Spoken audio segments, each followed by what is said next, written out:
గీత తెలుపెను పరమ పురుషుడు, గీత చాటెను గురువరేణ్యుడు.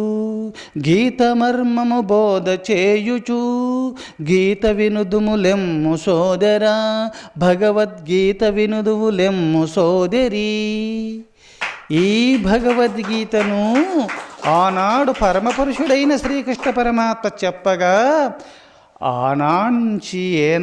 ఆనాటి నుంచి మహర్షులంతా భగవద్గీత గురించి చెప్పుతూనే ఉన్నారు.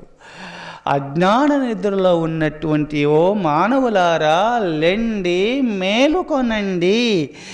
ఈ గీత మర్మమును, గీత యొక్క సారాంశాన్ని, భగవద్గీతను లోకానికి అందించుట నిమిత్తమే అజ్ఞానమన్న నిద్ర నుంచి మేలుకొని గీతాపారాయణ చేసి తరించండి అని మన మహర్షులు చెప్పినటువంటి దివ్య ప్రబోధములు.